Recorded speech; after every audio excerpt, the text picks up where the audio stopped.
ओम शांति। आज हम श्रीमद् भगवत गीता का एक बहुत ही इंटरेस्टिंग सब्जेक्ट लेकर आपके बीच में आए हैं। वो सब्जेक्ट है कल क्या था, आज क्या है और कल क्या होगा।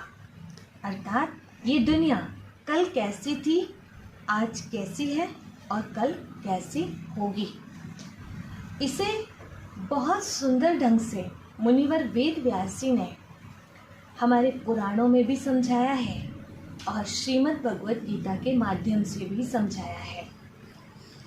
अब आप कहेंगे श्रीमद् भगवत गीता के साथ इन पुराणों को क्यों कनेक्ट करना, लेकिन मुनिवर वेद व्यास जी ने सारे पुराणों का मंथन करके कैसे श्रीमद् भगवत गीता की रचना की है वो सुनिएगा।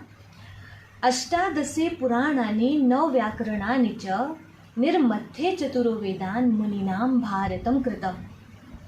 मतलब 18 पुराण, 4 वेद और 9 व्याकरण का मंथन करके मुनिवर वेद व्यास जी ने महाभारत की रचना की। और फिर भारतो दधि निर्मध्ये गीता निर्मथि तस्य च सारमुद्धृत कृष्णेन अर्जुनस्य मुखे धृतम। मतलब महाभारत रूपी समुद्र का फिर मंथन किया। पहले क्या किया?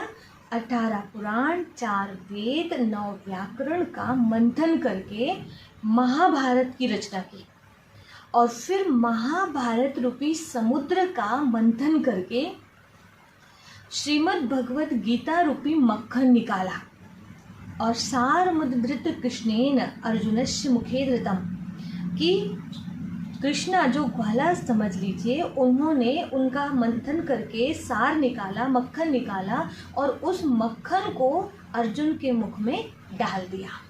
तो इस तरह से 4 वेद, 18 पुराण, 9 व्याकरण और उनका सार महाभारत है और महाभारत का भी सार जो है वो श्रीमद् भगवत गीता है, जो मक्खन के रूप में हमें दिया गया है।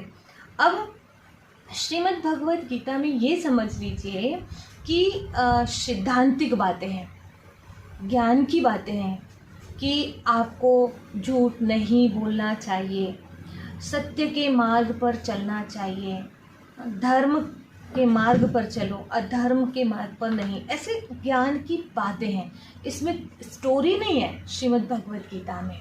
और ये सारी बातें क्या है, लोगों को इतना जल्दी समझ में नहीं आ पाती है। जैसे सर्वप्रथम जो है वेद बनाए थे मुनिवर वेद व्यास जी ने, तो उस समय वेदों की भाषा भी सब नहीं समझ पाते थे, थोड़ी जटिल कठिन भाषा थी। तो उसे समझाने के लिए क्या किया, 18 पुराणों की रचना की गई।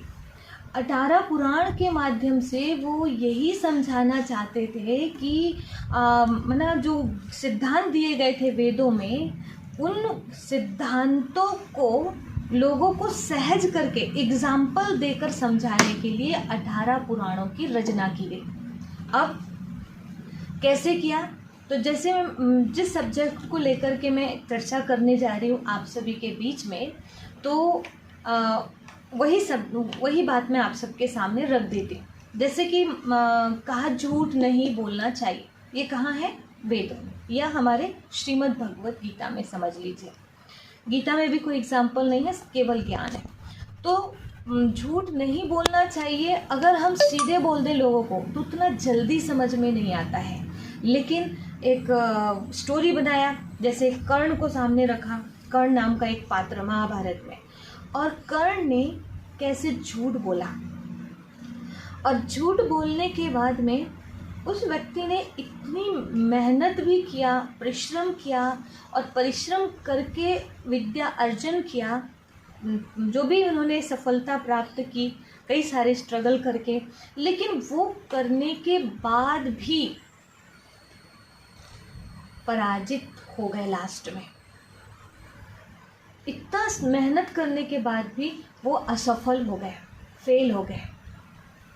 तो जब ये कहानी इंसान पढ़ता है, देखता है, सुनता है, तो उसका प्रभाव उसके जीवन में अधिक पड़ता है। और केवल बोल दो, झूठ नहीं बोलो, तो उतना प्रभाव नहीं पड़ता, बदलाव उतना नहीं आता है। तो इसी तरह से कुछ बातें गीता में जो बताई गई है उस बात को भी आपके सामने रखेंगे और उससे रिलेटेड जो पुराणों में एग्जाम्पल हैं वो भी आपके सामने रखेंगे। तो श्रीमद् भगवद गीता के 4थे अध्याय पर नज़र डालते हैं। पहला श्लोक में कहा है, जो कहानी बताई गई है कि कल का भारत कैसा, भारत ही कहो या वर्ल्ड कह दो, कि कल की दुनिया कैसी थी, आज कैसी है और कल कैसी होगी।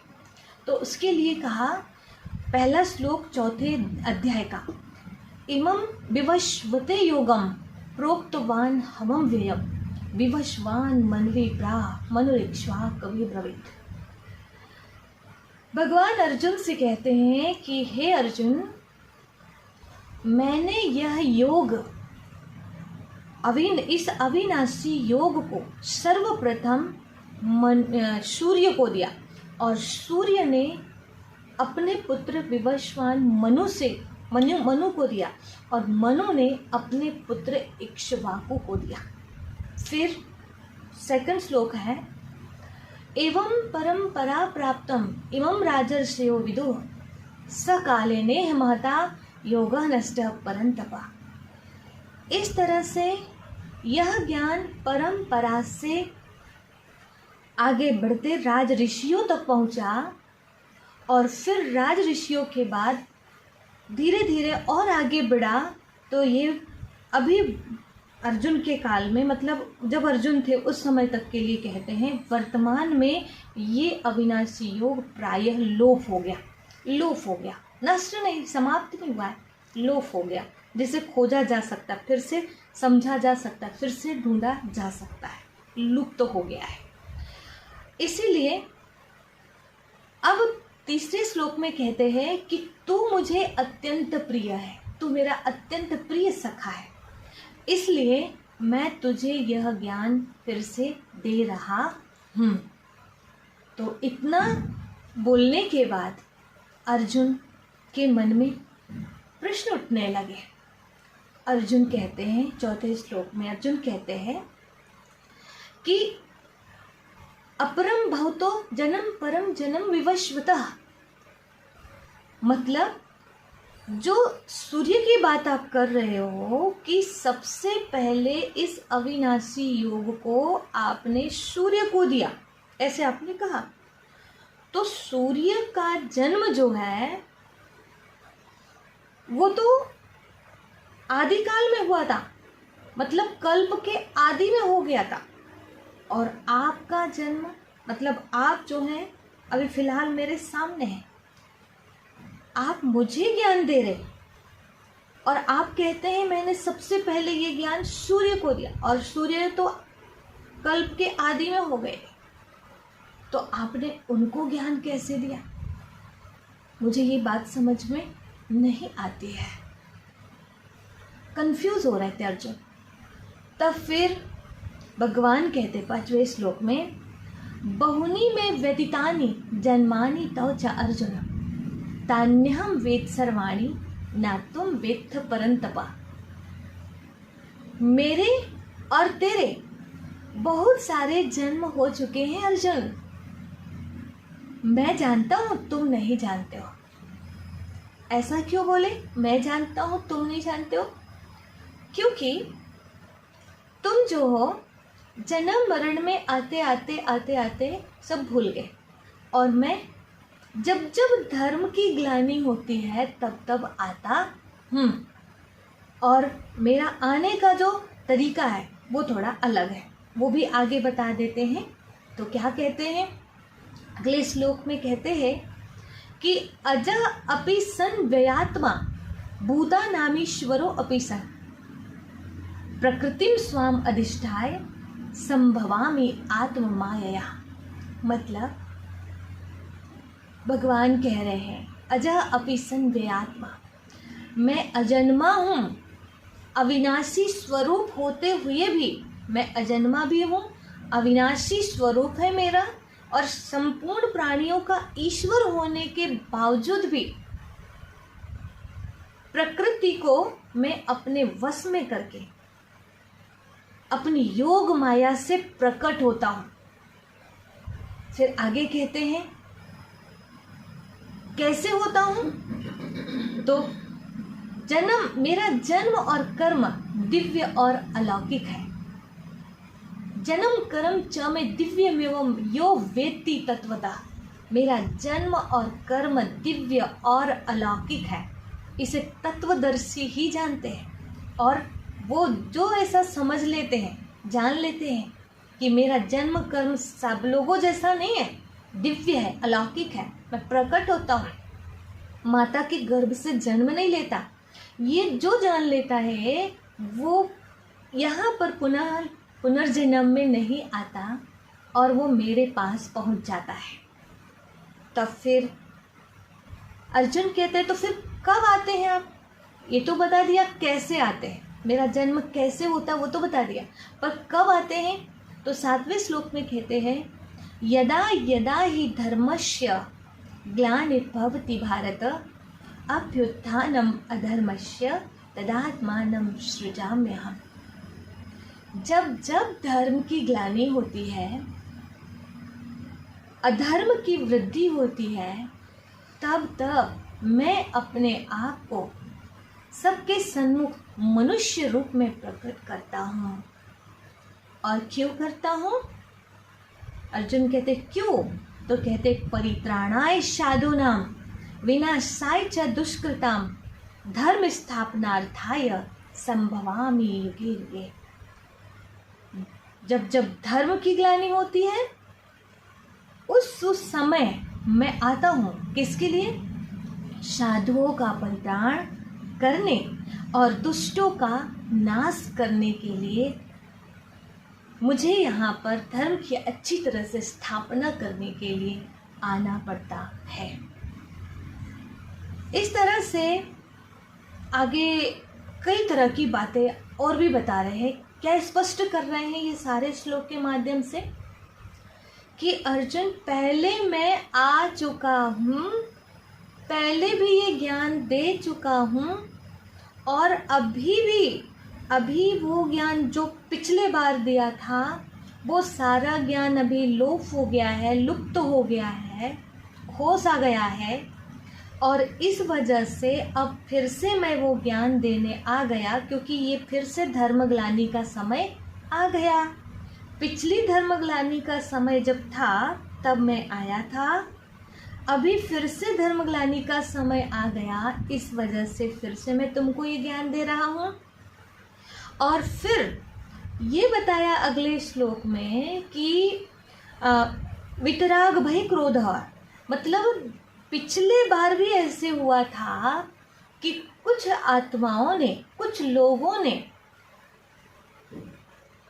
भय, क्रोध, इस तरह की बुराइयों पर विजय प्राप्त किया था और निरंतर मेरी याद में स्थित हो गए थे और मुझे प्राप्त किया था। सुख शांति में जीवन उन्होंने बनाया था, पिछले बार भी थे करके बता रहे, पिछले बार भी ऐसे हुआ था, अब तुम भी वैसा ही करो, ये बात कह रहे हैं। तो ये हम श्रीमद् भगवद गीता की ही बातों को अगर आगे ऐसे समझते जाएं तो उतना जल्दी क्लियर नहीं होगा। अब आप भी ये बातें सुनते सुनते थोड़ा सा, अब किसी को कुछ ज़्यादा समझ में आया होगा, किसी को कम, और कई तो मूंझ गए होंगे, उलझ गए होंगे कि ये क्या क्या सुनाए जा रहे, क्या क्या है, ये सब कुछ समझ नहीं आ रहा है।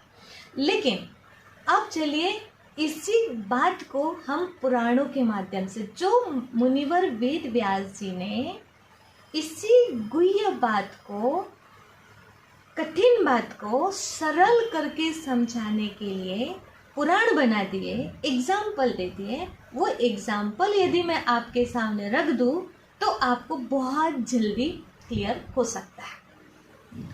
तो यहाँ पर एक चित्र है, ये चित्र में भी आप देखेंगे देखिए, श्रीमद् भगवद गीता में जो सिद्धांतिक बातें थी वो मैंने आपके सामने रखा। दूसरी बात, विष्णु पुराण में एक एग्जाम्पल है, वो आपके सामने रखूंगी। और तीसरी बात, ब्रह्मा कुमारी संस्थान के माध्यम से जो परमात्मा ने दिव्य ज्ञान दिया वो भी हमें सेम ऐसा ही लगा, और वो उसके माध्यम से हमें इन बातों को समझने में ज़्यादा समय नहीं लगा। तो जो हमें सहजता मिली इस ज्ञान से, जल्दी समझ में आया, हम आपको भी वही सहज ज्ञान बताना चाहते हैं। तो देखिए, पुराण में जो एग्जाम्पल दिया वो क्या है, उसको पहले देख लेते हैं। कि उसमें भी बताया, पहले जो हुआ था वही आज होता है, धर्मग्लानि के टाइम उस समय जो हुआ था वही आज और फिर वही कल भी होना है। कैसे, देखिए, विष्णु पुराण में ये बताया, विष्णु जी लेटे हुए हैं क्षीर सागर में, उनकी नाभि से कमल नाल निकलता है, उसके ऊपर कमल खिल जाता है और वहाँ पर ब्रह्मा जी प्रकट हो जाते हैं। और ब्रह्मा जी प्रकट होकर के कहते हैं, देखते हैं चारों तरफ कोई नज़र नहीं आता, नीचे नज़र डालते हैं तो विष्णु जी दिखाई देते हैं। विष्णु जी से कहते हैं कि मुझे प्रकट किया है, जन्म दिया है, तो मुझे बताओ मैं कौन हूँ। तो विष्णु जी कहते हैं, मैं जो हूँ वही तुम हो और तुम जो हो वही मैं हूँ। अब ये हो गया विष्णु पुराण के अनुसार, इसे हम अभी डिटेल से समझते हैं।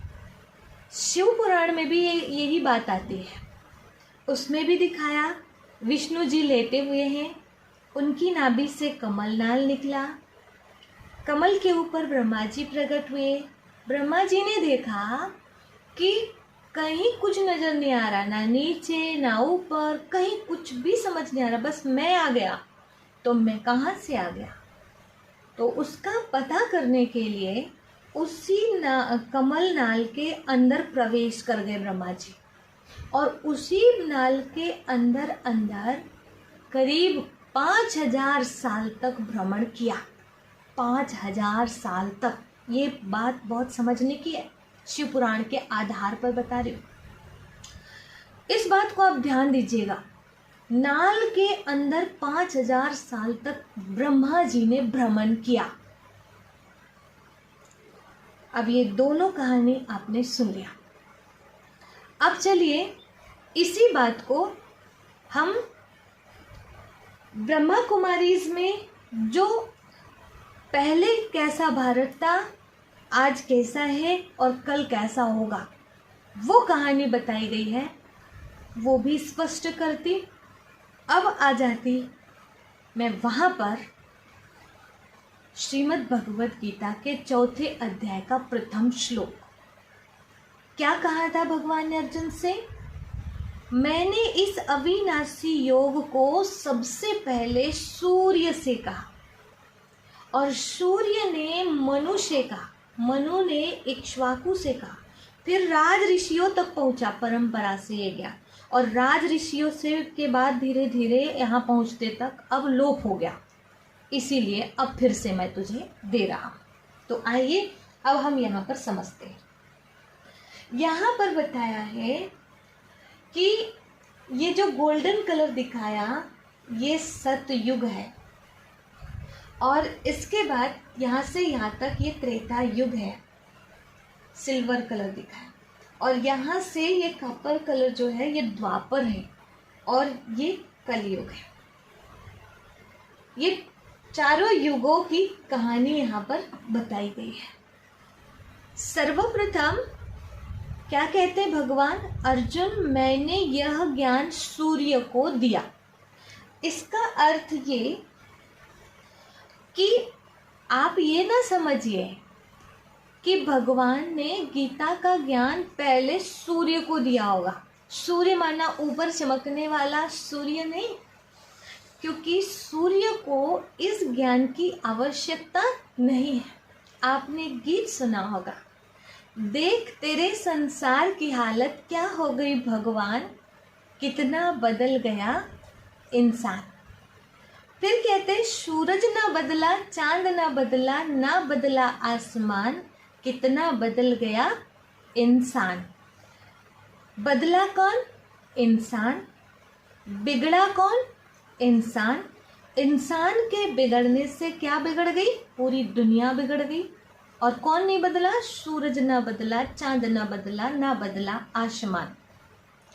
जब सूर्य नहीं बदला, बिगड़ा ही नहीं, वो अधर्म के मार्ग पर चला ही नहीं सूर्य, गीता का भगवान क्यों आए थे? गीता ज्ञान क्यों देना चाहते थे? अधर्म का नाश करने, सत धर्म की स्थापना करने। तो जो अधर्म के मार्ग पर चलेगा उसको ज्ञान देंगे कि जो बिगड़ा ही नहीं उसको ज्ञान देंगे? मनुष्य को ज्ञान देंगे, इंसान को ज्ञान देंगे। तो सूर्य को ज्ञान नहीं दिया। सूर्य और चौथा अध्याय क्या है? ज्ञान कर्म संन्यास योग। ये कर्म योग जो है, ज्ञान कर्म संन्यास योग, उसको सिखाने की जरूरत नहीं है। ये हम लोगों को सिखाने की जरूरत है जो भूल गए अपने कर्म को, अपने कर्तव्य को। कर्मयोगी किसे कहते हैं? कर्मयोगी माना जो निष्काम भाव से कर्म करे, जो राग द्वेष रहित कर्म करे, जो विश्व कल्याण के लिए कार्य करे, सबके कल्याण की सोचे। सूर्य क्या करता है? सबका कल्याण करता है। वो राग द्वेष से रहित है, वो सबको प्रकाश देता है एक जैसा, राग द्वेष से रहित है। मतलब किसी को ज्यादा, अमीर को ज्यादा दे रहा हो, गरीब को कम दे रहा हो, ऐसे नहीं करता। राग द्वेष नहीं है, वो उससे रहित है। और कर्तापन का अभाव है उसके अंदर। मैं कर रहा हूं, मैं ही तो दे रहा हूं प्रकाश, कभी अभिमान नहीं दिखाता और निस्वार्थ भाव से काम करता रहता है। वो ये नहीं कहता कि मुझे भी तो कुछ दो, वो अपना देता रहता है, देता है, इसीलिए देव बोलते हैं उसको। तो वास्तव में वो कर्मयोगी है। कर्मयोगी के 4 लक्षण हैं और वो चारों लक्षण उनके अंदर हैं, इसलिए उनको ज्ञान देने की कभी आवश्यकता नहीं पड़ी। ज्ञान हम लोगों को देना पड़ता है। और किसको? सूर्य को दिया माना। यहाँ देखिएगा, ये सूर्यवंशी घराना है जहाँ पर श्री नारायण जी का राज्य था। सतयुग में कौन थे? लक्ष्मी नारायण राजा रानी थे। त्रेता युग में सीताराम थे, सीताराम का राज्य चला। यहाँ लक्ष्मी नारायण का राज्य चला सतयुग में। तो सूर्य नारायण अर्थात जब भगवान इस धरा पर आए थे उस समय कौन सा समय चल रहा था?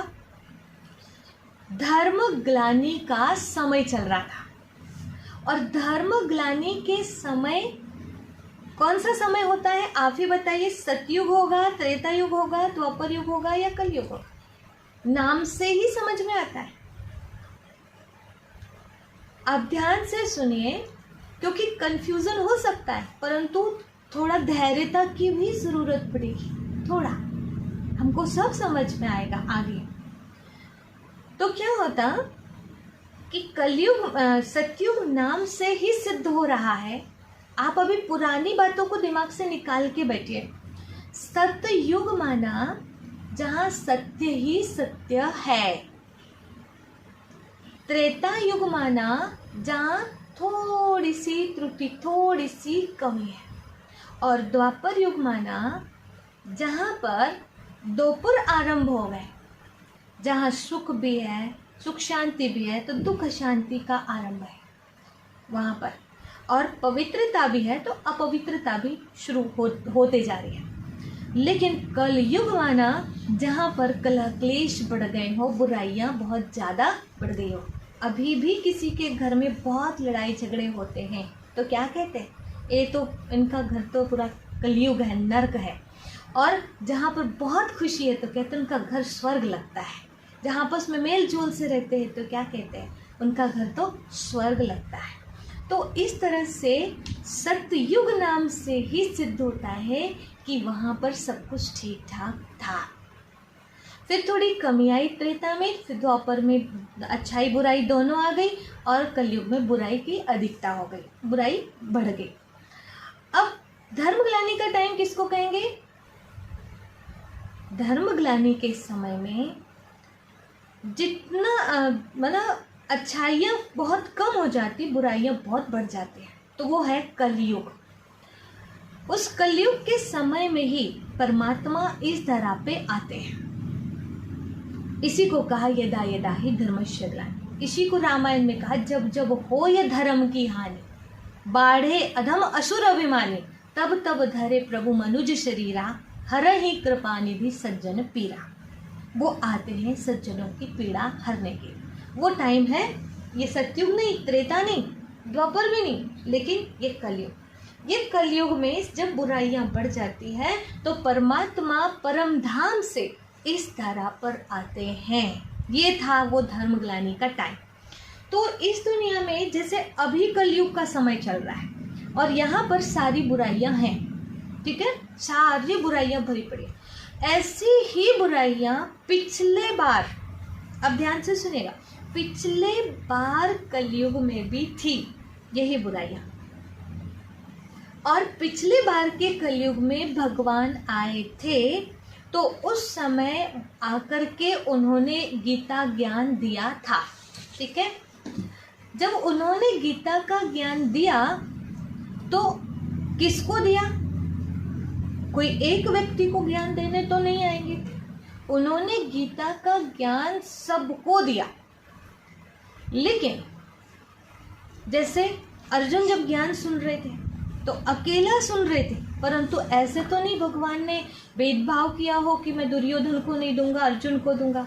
वहां भी सबको ज्ञान दिए, पर उन्होंने सीधे बोल दिए, कौरव पार्टी ने क्या बोल दिए कि केशव जाना अपि धर्म न च में प्रवृत्ति, जाना अपि अधर्म न च में निवृत्ति। हम जानते हैं कि धर्म क्या है, पर हम धर्म पे चल नहीं सकते, और हम जानते हैं अधर्म क्या है, पर अधर्म को हम छोड़ नहीं सकते।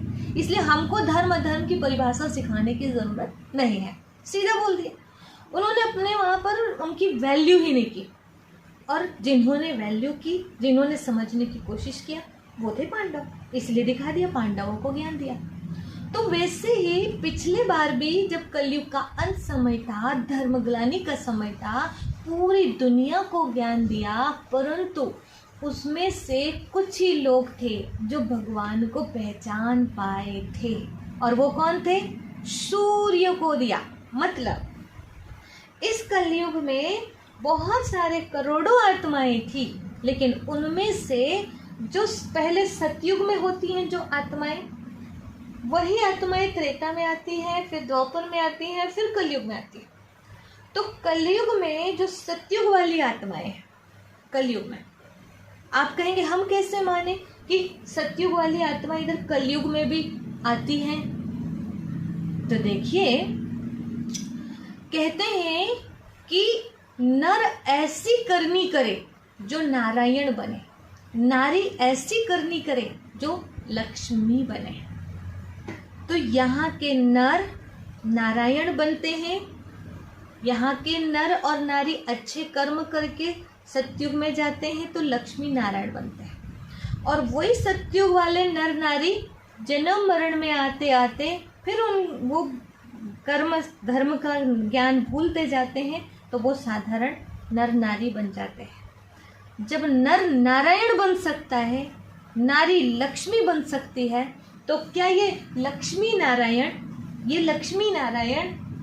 कलयुग में नर नारी नहीं बन सकते? यही नर नारी तो लक्ष्मी नारायण बनते हैं। तो यही लक्ष्मी नारायण फिर कलयुग आता तो क्या बन जाते? नर नारी बन जाते हैं।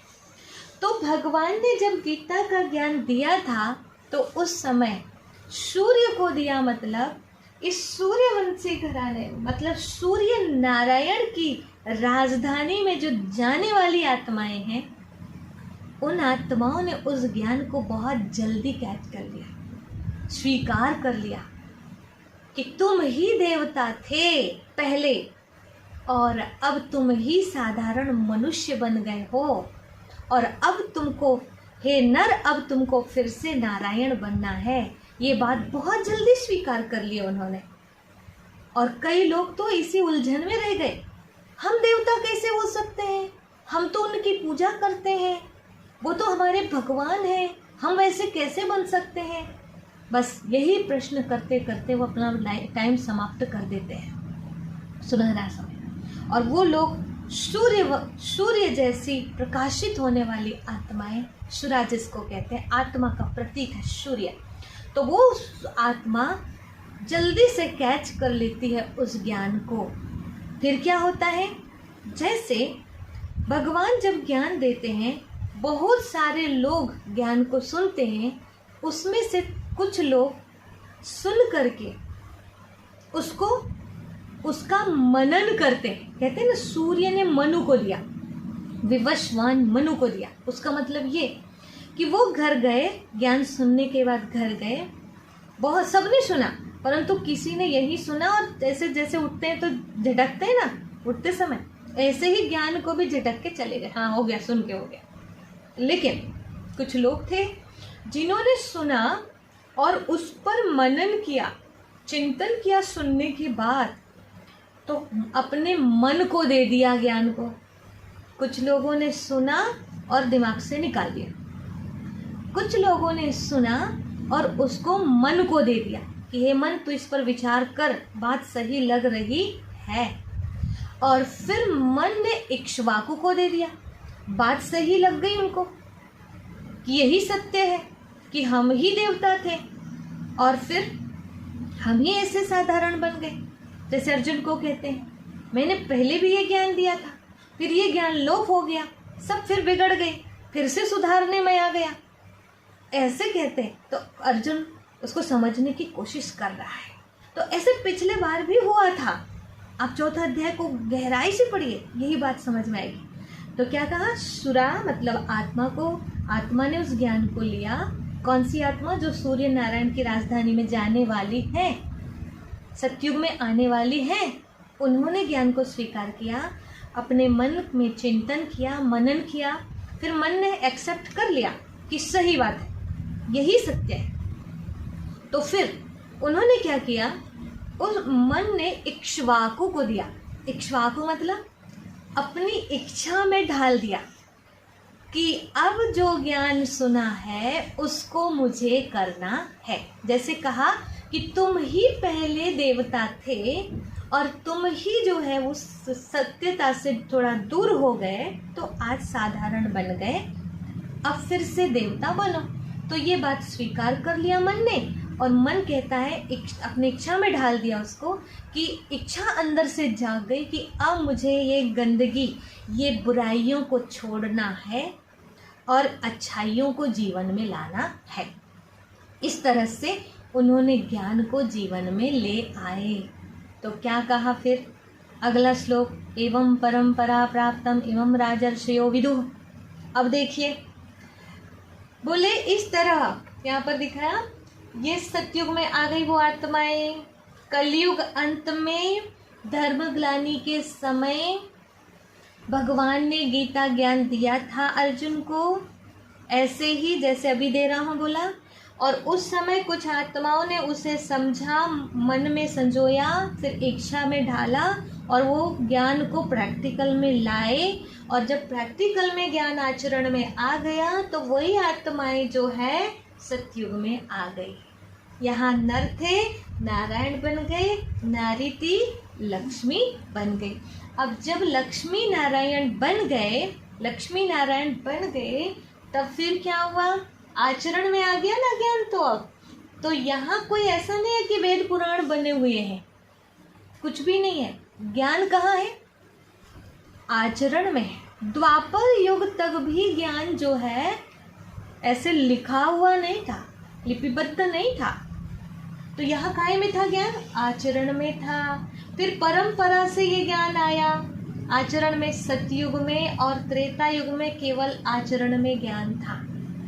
फिर धीरे धीरे द्वापर युग जब आया तो द्वापर युग में बोले एवं परंपरा प्राप्तम इमं राजर्षयो विदुः सकाले नेह महता योग नष्ट परंतप।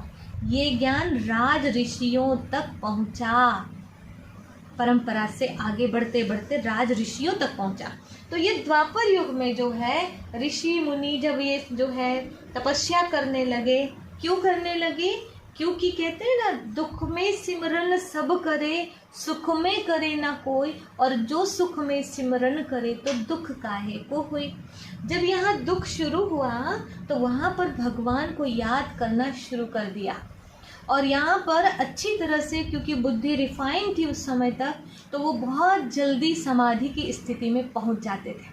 मतलब ऐसा मेडिटेशन करते थे कि वो आत्मा परमात्मा का मिलन होता था, और उस समय परमात्मा के अंदर जितना ज्ञान है वो सारा का सारा ज्ञान उनके अंदर आ जाता था ध्यान की स्थिति में।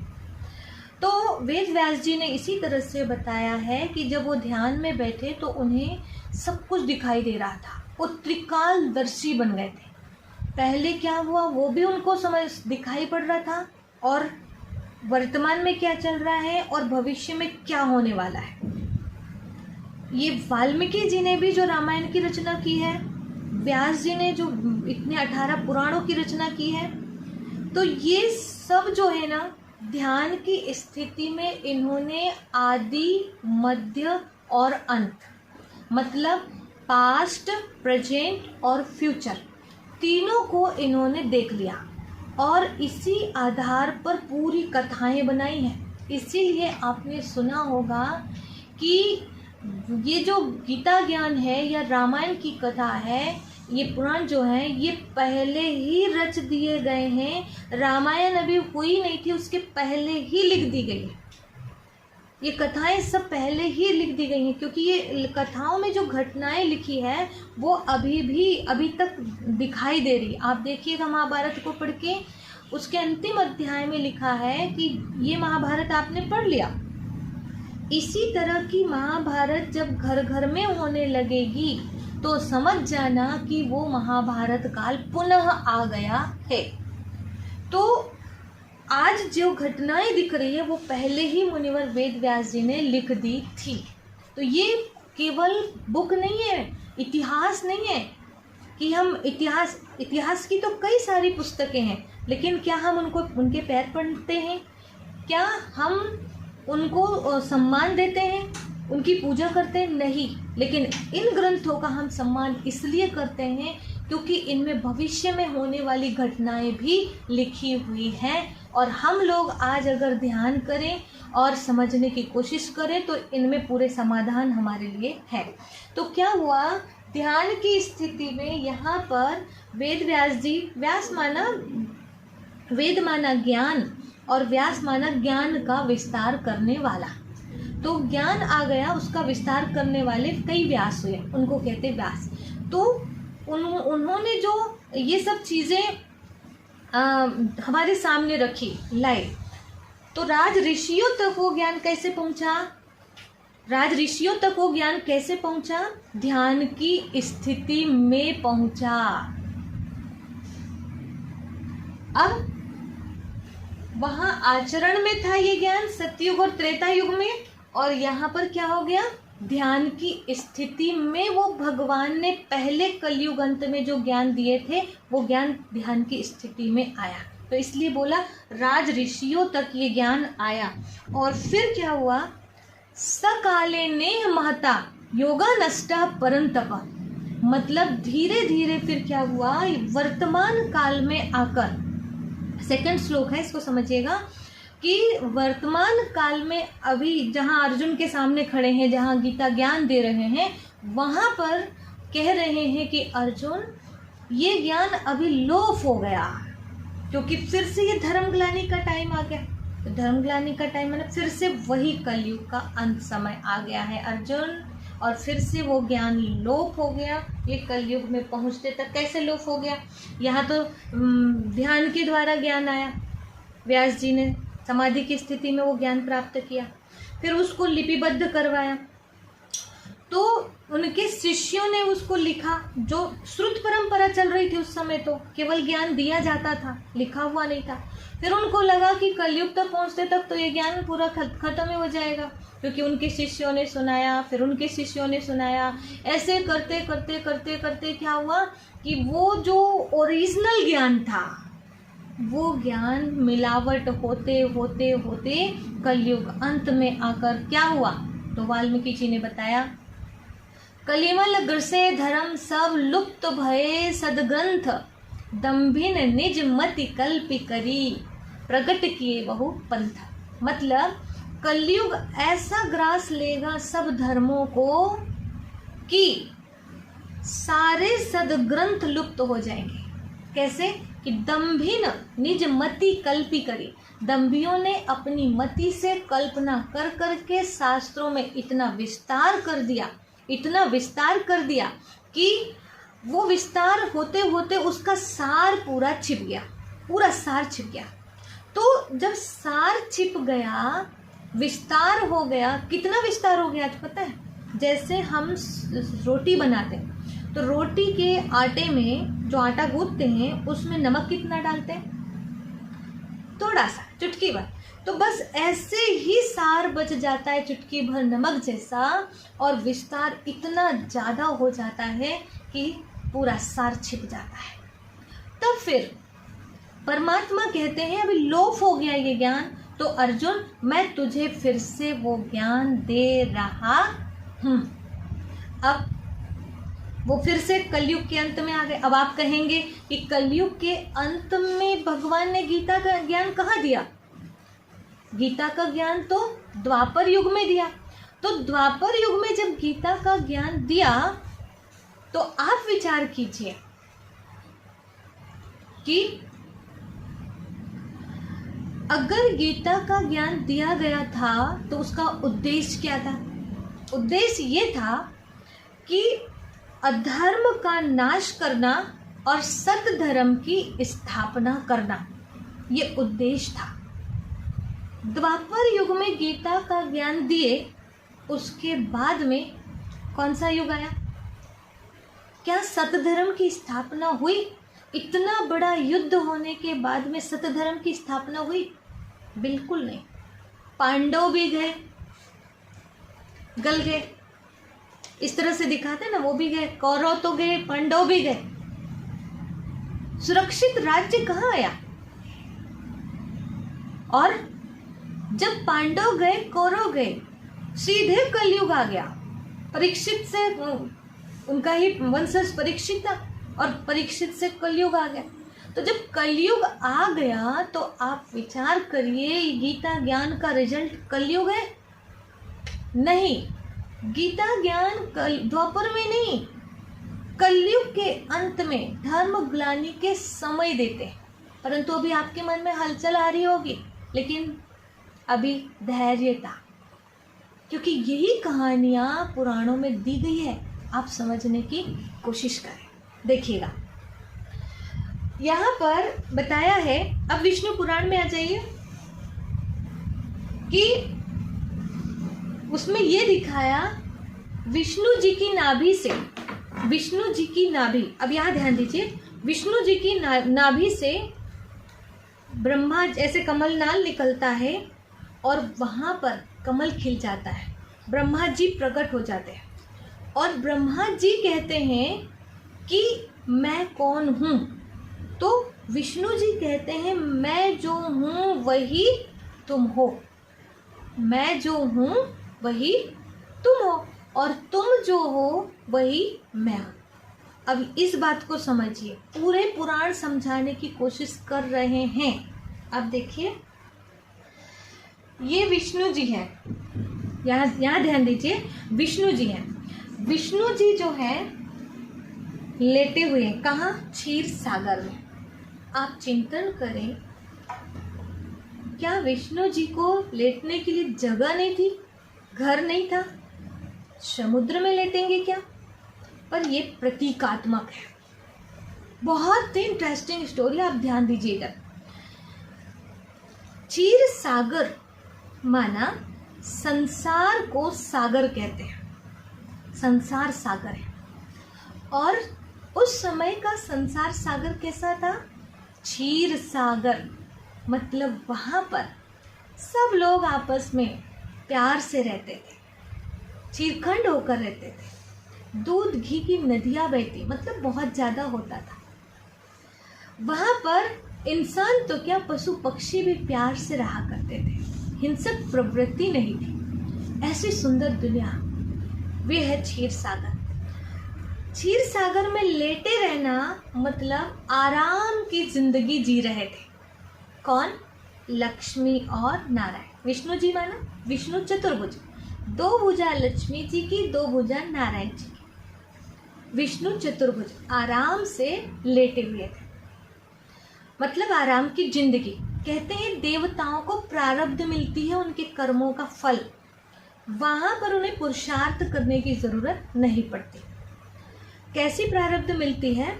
ऐसे, मतलब शेष नाग जो है उनकी रक्षा कर रहे हैं।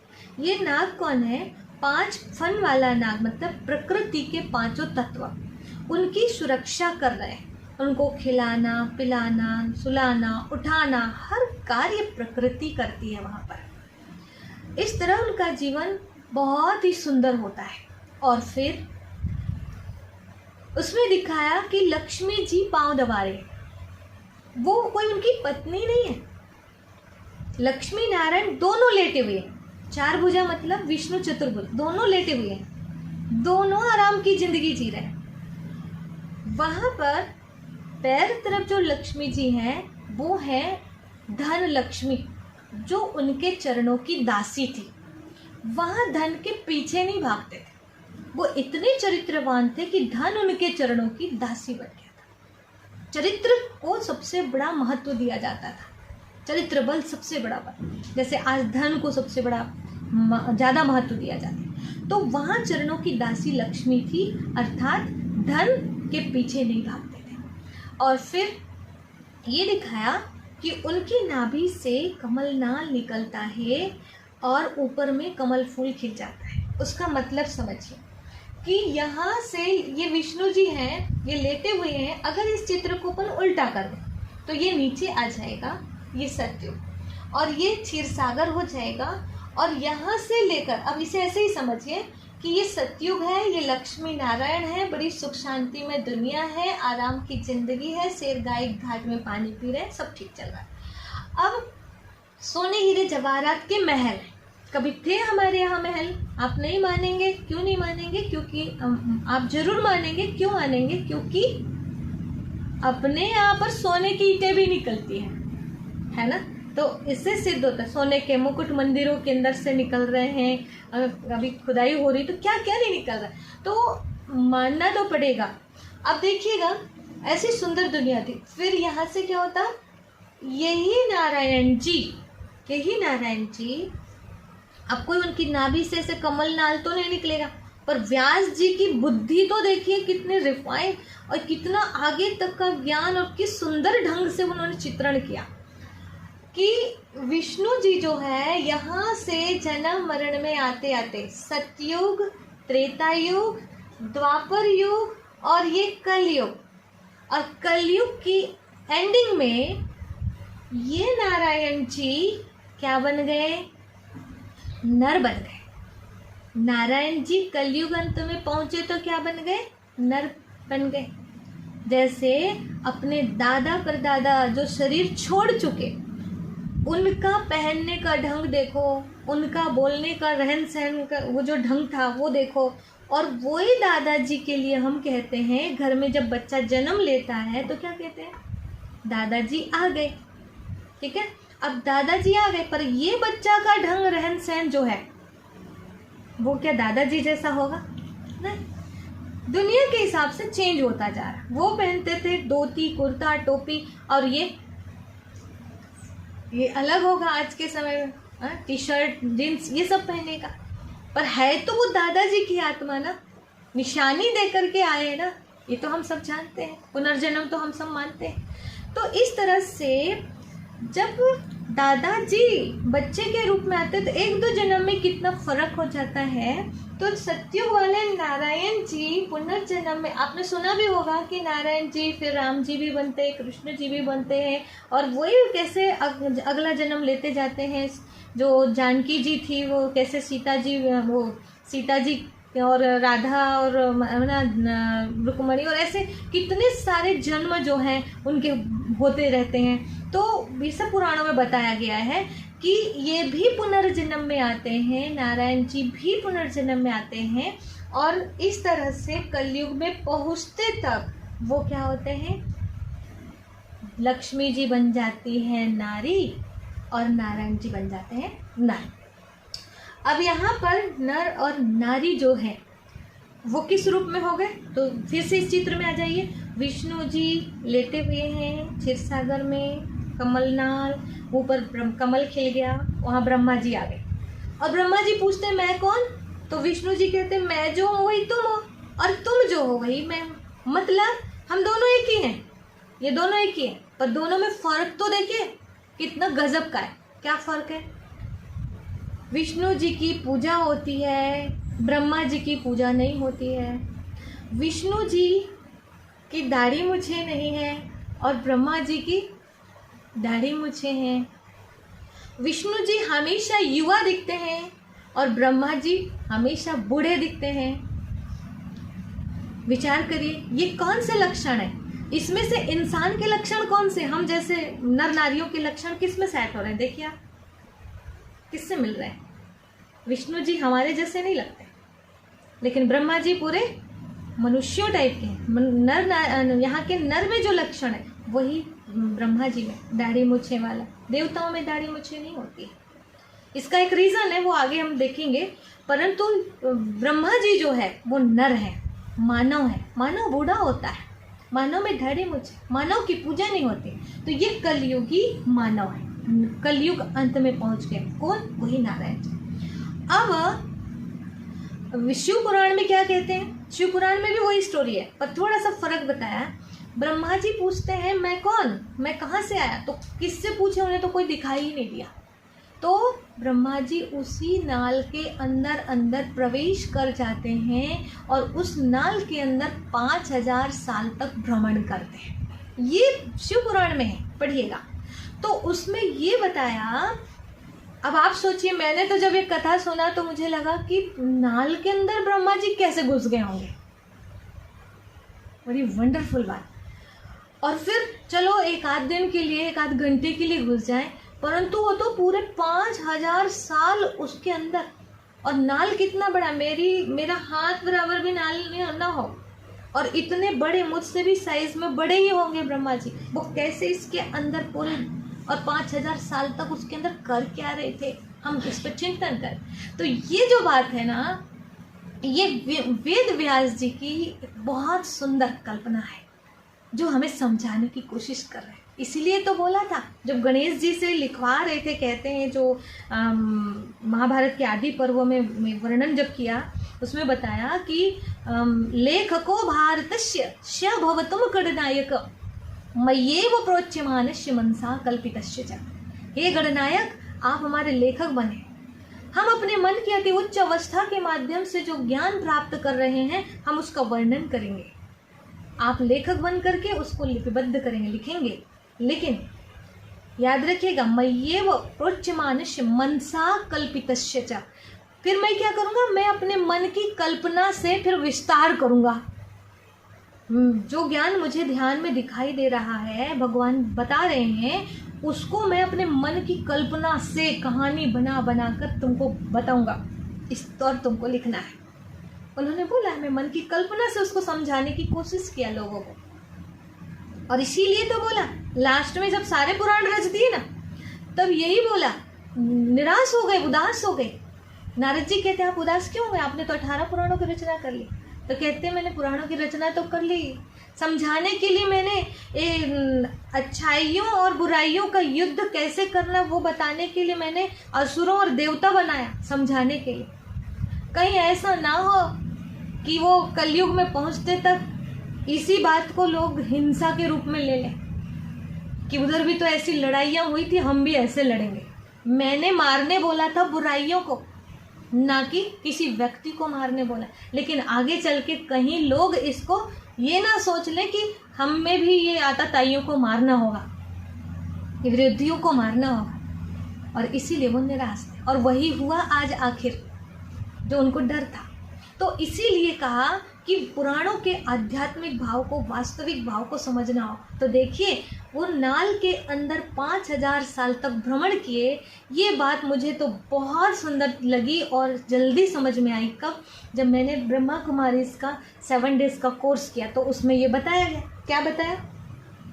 कि विष्णु जी जो है उनको वो जन्म मरण में आए, ऐसे सतयुग, त्रेता, द्वापर, कलयुग, और कलयुग में पहुंचते तक उनको लग गए 5000 साल। कितनी सुंदर बात है ये। अब आप डिसाइड करिए कि नाल के अंदर 5000 साल तक भ्रमण किए होंगे या फिर विष्णु जी की आत्मा ने सतयुग, त्रेता, द्वापर, कलयुग पूरे कल्प भर, जो सतयुग से कलयुग अंत तक पहुँचे तो उसमें 5000 साल लगे होंगे। अब आप डिसाइड करिए।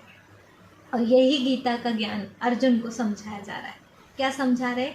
कि अर्जुन, यही ज्ञान मैंने पहले सूर्य को दिया था। सूर्य को दिया मतलब पहले पिछले बार ये जो सूर्य नारायण जी है ना, सूर्य नारायण जी पिछले बार कलयुग में थे और उनको ज्ञान दिया था, तो उनको नर से नारायण बनाया था, अधर्म छुड़वाया, धर्म उनके अंदर डाला, अच्छाइयाँ उनके अंदर डाला, उन्होंने धारण की और नर से नारायण बने, नारी से लक्ष्मी बने। और फिर वो ज्ञान उनके आचरण में रहा त्रेता युग तक, और द्वापर युग में ये ज्ञान आचरण से खत्म होने लगा। तब ध्यान साधना शुरू हो गई, मेडिटेशन करने लगे, और वहाँ पर मेडिटेशन के माध्यम से राज ऋषियों तक ये ज्ञान आया, ऋषि मुनियों के पास ये ज्ञान आया ध्यान के द्वारा। और फिर कलयुग में आते तक फिर ये ज्ञान लोप हो गया। अब मैं तुझे फिर से वो ज्ञान दे रहा इस तरह से अर्जुन को कहते हैं। तो अर्जुन कहाँ पर थे? द्वापर में नहीं थे। अर्जुन भी धर्म ग्लानि के टाइम कलयुग के अंत समय में थे। और पिछले बार जो गीता ज्ञान, आपको भी पता है कि अभी पिछले बार जो गीता ज्ञान दिया गया वो उसको कितना टाइम हुआ है, आप ही बताइए। तो आप सब कहेंगे 5000 वर्ष ही तो हुआ है, सब जानते हैं। और हमारे धर्म में अधिकांश बातें 5000 वर्ष की करते हैं। 5000 साल पुराना हमारा ये सब चल रहा है, 5000 साल पुराना। और बाकी लोग, बाकी जो संप्रदाय है उनके लिए कहते 2500 साल के अंदर से ये सारे। और हमारे लिए, हम सनातन धर्म में क्या बोलते हैं, 5000 साल पहले से हमारे ये सब चल रहा है। तो 5000 साल की बात हम क्यों करते हैं?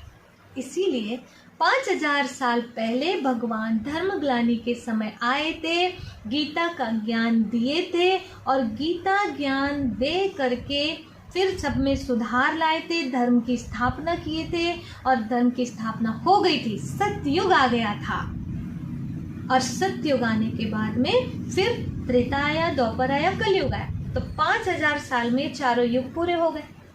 लेकिन आप कहेंगे कि 5000 साल में चारों युग पूरे कैसे हो सकते हैं?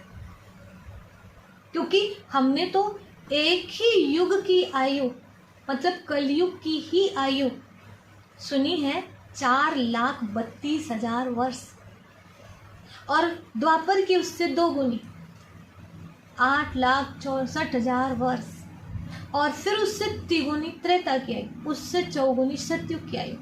इतनी लंबी आयु है, और आप कह रहे हो कि 5000 साल में सतयुग भी हो गया, त्रेता भी हो गया, द्वापर भी हो गया, कलयुग भी हो गया।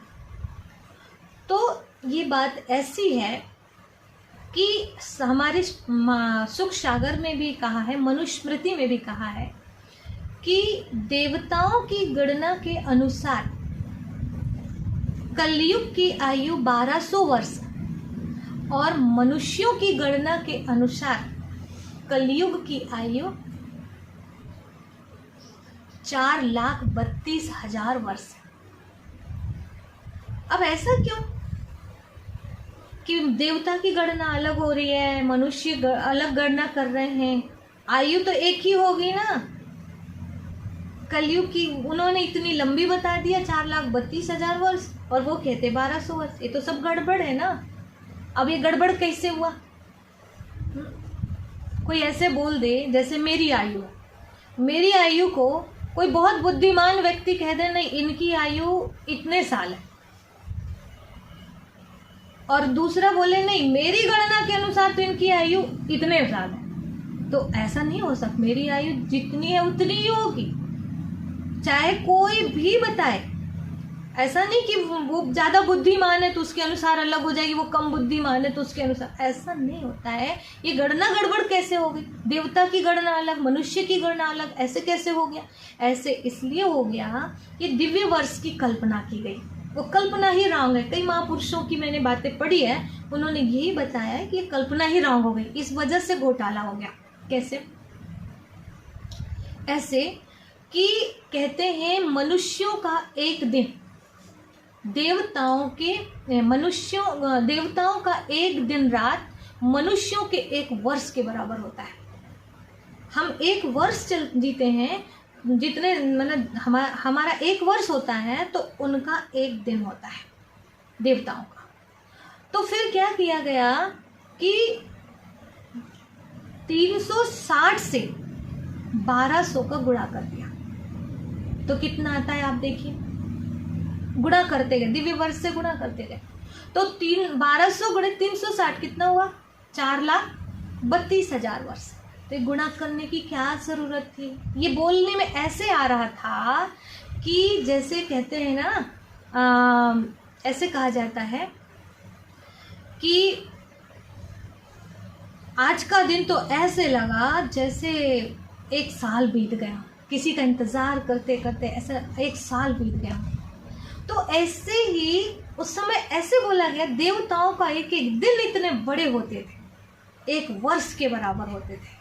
ये बोलने में ऐसे आ रहा था। अब मान लो कभी कभी कोई बहुत ज़्यादा किसी का इंतज़ार कर रहा है और वो बोले कि अरे आज तो ऐसा लगा जैसे एक साल बीत गया, बहुत लंबा लगा आज का दिन। तो क्या सच में एक साल बीत गया होगा, एक वर्ष बीत गया होगा? हम उससे गुणा ही कर दें क्या? एक व्यक्ति का अनुभव जो था उसी की वजह से गुणा कर दे, सब गड़बड़ नहीं हो जाएगा? इसी तरह से गड़बड़ हो गया है। कलयुग की आयु 1200 ही बताई गई है हमारे पुराणों में, लेकिन ये मनुष्यों ने गणना कर करके, और बोला भी तो ना, दंभिन निज मति कल्पी करी प्रकट किए बहुपन, अपने मति से कल्पना कर करके इतना सब गड़बड़ कर डाले। और इस वजह से आज हमारे सनातन धर्म में ही आपस में एक दूसरे के मतभेद इतने हैं कि एक दूसरे की शक्ल देखना नहीं चाहते हैं, इतना ज़्यादा विरोध है।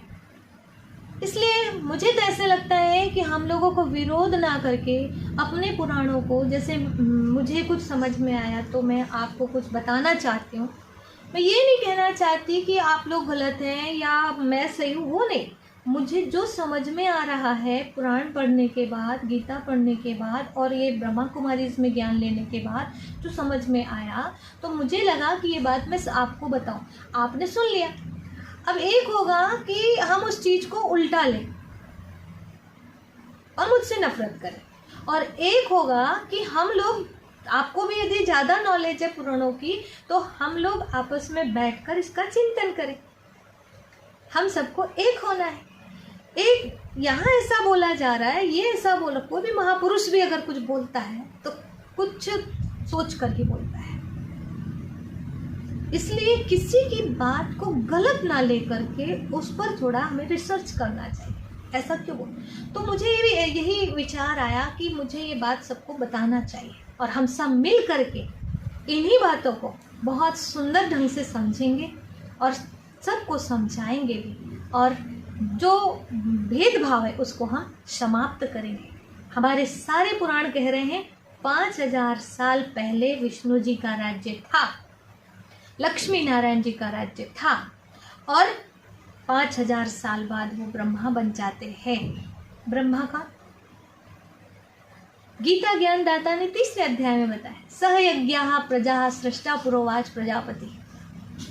मैंने ब्रह्मा को रचा, सबसे पहले ब्रह्मा के द्वारा ब्राह्मणों को रचा। तो ब्रह्मा के द्वारा ब्राह्मणों को कैसे रचा? तो वो निराकार पार ब्रह्म परमेश्वर गीता ज्ञान दाता सबसे पहले वो जो नारायण जी थे वही नारायण जी कलयुग अंत में नर बन गए। जब वो बुजुर्ग हो गए थे, 60 साल की एज हो गई उनकी, उस समय उसी नारायण के अंतिमवें जन्म में प्रवेश कर गए उनके ललाट में। इसलिए शिव पुराण में कहा ब्रह्मा के ललाट में भगवान शिव ने प्रवेश किया और उनके माध्यम से भगवान शिव ने उनके मुख से ज्ञान दिया, ब्रह्म ज्ञान दिया। और जैसे ब्रह्मा के मुख से ब्रह्म ज्ञान दिया, उस ज्ञान को जिन नर और नारी ने सुना, वो उनके मुख से ज्ञान सुनकर जीवन बदल दिया, तो वो ब्रह्मा के मुख से पैदा हुए द्विज कहलाए। द्विज माना पहले उनका दूसरा जन्म था, लेकिन अब नया जन्म हो गया। मतलब पहले भिन्न भिन्न धर्म जाति संप्रदाय में जन्म हुआ था, लेकिन ज्ञान सुनने के बाद उनका जीवन ब्रह्मा का आचरण उनका आचरण बन गया, तो वो ब्रह्मा के मुख से पैदा हुए ब्राह्मण कहलाए और द्विज कहलाए, नया जन्म हो गया उनका। तो इस तरह से परिवर्तन किया यहाँ के कलयुगी लोगों को, और उनमें जब शुद्धता आ गई, पवित्रता आ गई, तो वही फिर नर से नारायण और नारी से लक्ष्मी बनते हैं। और इसीलिए ब्रह्मा जी की 4 भुजाएं, 4 सिर दिखाते हैं कि वो पार ब्रह्म परमेश्वर उनके ललाट में प्रवेश करते हैं। तो वो पहला व्यक्ति होता है कलयुग अंत में जिसको ये ब्रह्म ज्ञान पता होता है, और वो उस व्यक्ति के माध्यम से चारों दिशा में उस सत्य ज्ञान का प्रचार प्रसार होता है। इसीलिए उनको कहते हैं चतुर्मुख, चतुरानन कहते हैं। और ब्रह्मा जी को बुजुर्ग इसलिए दिखाते हैं, हमेशा बुजुर्ग इसलिए दिखाते हैं क्योंकि ब्रह्मा जी कहते हैं ना, बूढ़ो ब्राह्मण बन के आए कंचन महल क्यों, प्रगट भयो कली कारण द्विज को दरस दियो। भगवान जो है, ये सत्यनारायण जी की आरती में आता है कि ये नारायण जी की कथा, सत्यनारायण की कथा यही तो है कि वो नारायण जी नर कैसे बनते और नर से फिर नारायण कैसे बनते हैं। और उसी में आरती में लास्ट में आता है कि भगवान कलयुग के अंत में प्रगट भये कली कारण, कलयुग के अंत में भगवान प्रकट होते हैं, एक द्विज को दरस दिए है ना, उस ब्राह्मण को द्विज को दरस देते हैं, और बूढ़ो ब्राह्मण बन के एक बूढ़े मानव के तन में प्रविष्ट होकर के कंचन महल की हो, मतलब इस कलयुग को सत्युग बनाते हैं। मतलब कंचन महल माने सोने की दुनिया फिर से बनाते हैं। इस तरह से सत्यनारायण की कथा कहो, शिव पुराण कहो, विष्णु पुराण कहो, सारे पुराणों में ये कथाएं दी गई है। परंतु जिसने जितना इन कथाओं को पढ़ा होगा और इस ज्ञान को समझेंगे, गीता का ज्ञान सुनेंगे, समझेंगे, तो हम जल्दी से उनको मैच कर पाएंगे और उनके माध्यम से बहुत सुंदर रहस्यों को समझ पाएंगे। तो इस तरह से ब्रह्मा जो है, ब्रह्मा के द्वारा निराकार पार ब्रह्म परमेश्वर ब्रह्म ज्ञान देते, उस ब्रह्म ज्ञान से सभी मनुष्य आत्माओं का जीवन परिवर्तन करते, कलयुग में रहकर उनको सत्युग जैसे जीना सिखाते, और जो कलयुग के अंत में सत्युग जैसा जीवन अपना बना लेते हैं, यहाँ रहकर जहाँ खान पान रहन सहन कितना गलत तरीके का होता है, वहाँ पर सब कुछ जिसने सुधार लिया, लोगों को वो त्याग लगता है, लेकिन ये त्याग नहीं है, परंतु वो जल्दी से अपने जीवन को नर से नारायण, नारी से लक्ष्मी बनाने के प्रोसेस में लग जाते हैं। तो जब ऐसा करते हैं तो क्या होता है, वही लोग, उतने ही लोग, जैसे पांडवों ने गीता ज्ञान सुना तो उतने लोग ही, 5% लोग ही इस धरती पर, ये 100% कौरवों पर भारी पड़ गए। जब अपन पावरफुल हो जाएंगे ना, परमात्मा के ज्ञान को समझ लेंगे और धारण कर लेंगे, तो 5% लोग चाहिए भगवान को इस धरा को स्वर्ग बनाने के लिए। अभी भी वही धर्मग्लानि का समय है, अभी भी वही परमात्मा पार ब्रह्म परमेश्वर निराकार ज्योतियों का ज्योति, वो परमात्मा इस धरा पे अवतरित हुए हैं।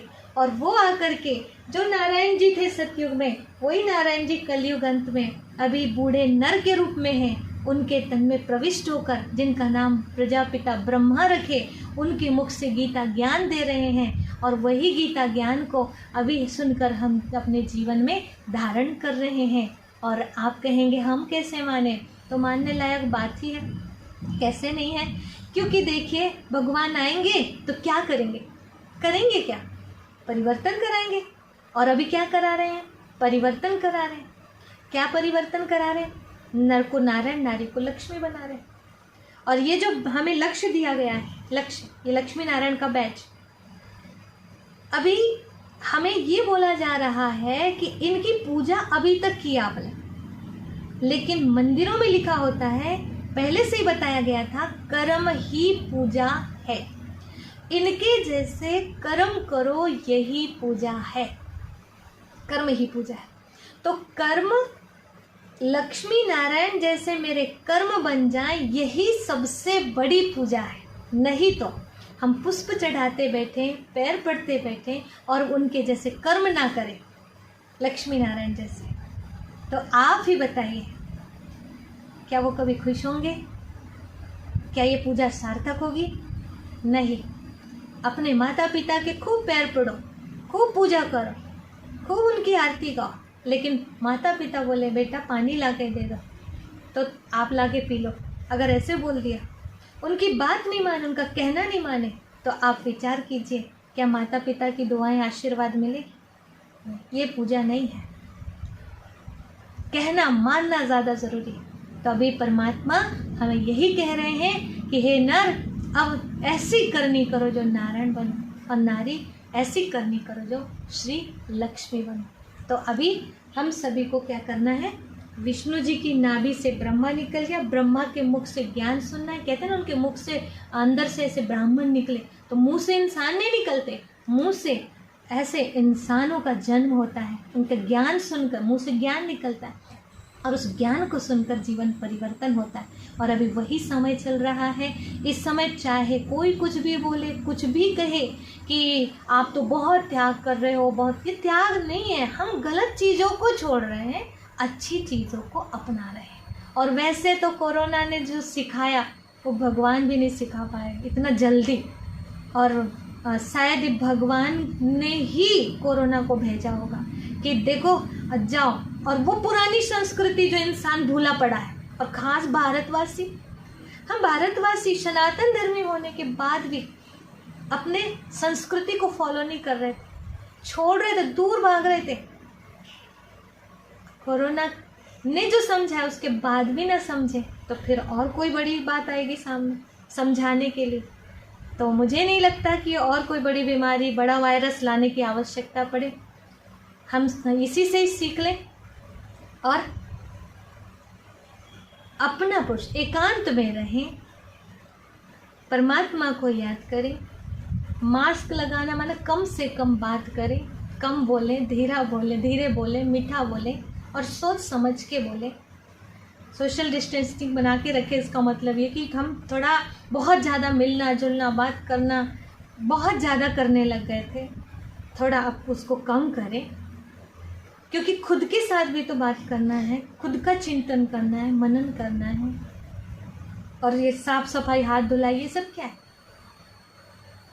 ये साफ सफाई रखना, शुद्धि रखना है। कहीं से भी आते हो स्नान करो, सफाई रखो। ये सब भूल रहे थे हम लोग, तो ये फिर से हमें शुरू करना होगा। ये भगवान की सबसे बड़ी शिक्षा है, भले कोरोना के माध्यम से भी, लेकिन आप कोशिश करिएगा कि बड़े वायरस की आवश्यकता ना पड़े। तो चलिए अभी हम फिर से आगे और गुह्य राज है वो आगे देखेंगे। हम सभी ध्यान में बैठते हैं, मेडिटेशन करते हैं।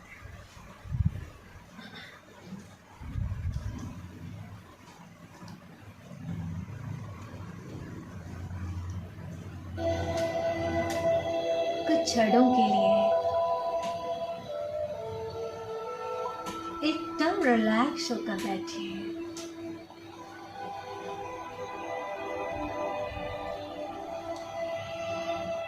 आराम से बैठिए।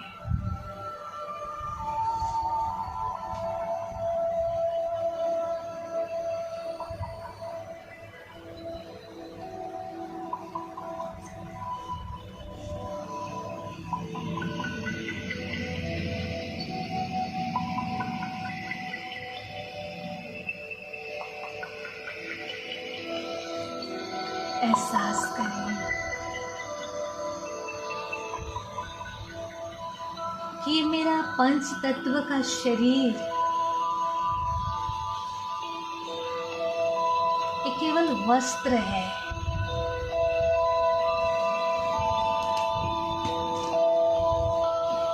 इस शरीर रूपी वस्त्र को पहनने वाली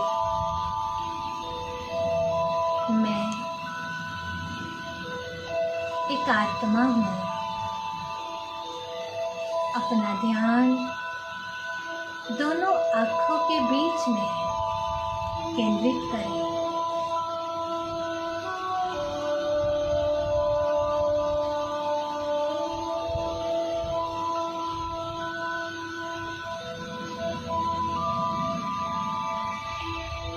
और महसूस करें कि मैं आत्मा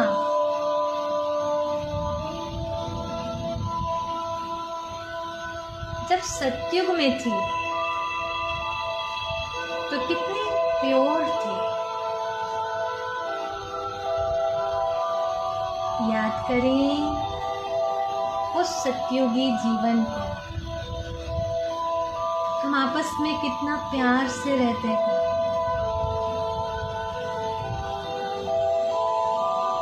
खुशियों भरा जीवन था हमारा।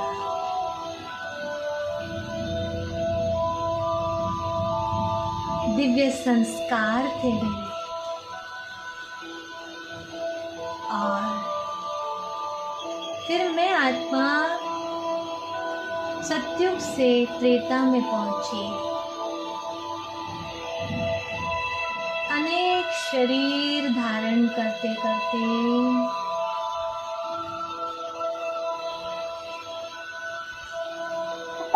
ऐसे कई शरीरों को छोड़ा है और कई शरीर धारण किया है। और आज मैं कलयुग अंत में पहुंच चुकी हूँ।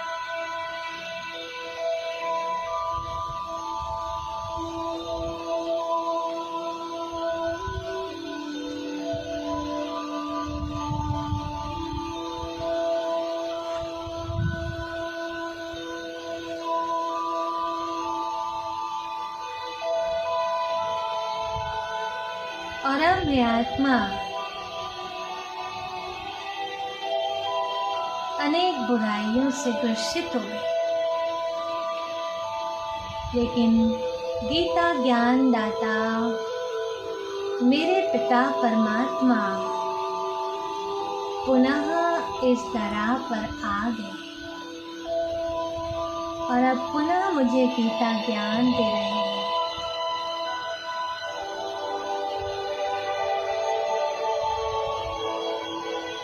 मैं आत्मा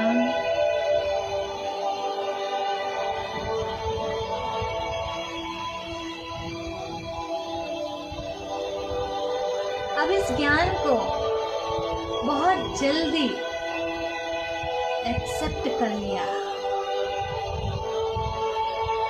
स्वीकार कर लिया मैंने कि मैं ही पहले देव रूप में थी और अब मुझे पुनः वैसे ही बनना है।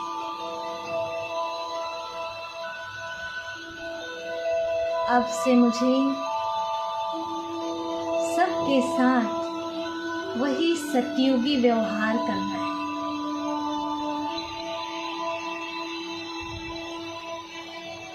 मुझे पूरा विश्वास है कि मैं सतयुग लाने में परमात्मा की सहयोगी बनूंगी।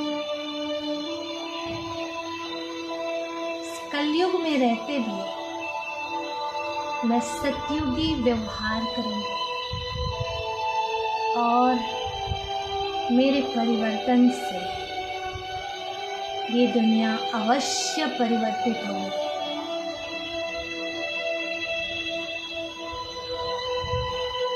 मुझे बदलना ही है, कोई बदले ना बदले, मुझे बदलना ही है, मुझे ही करना है, मुझे करना ही है। ओम शांति शांति।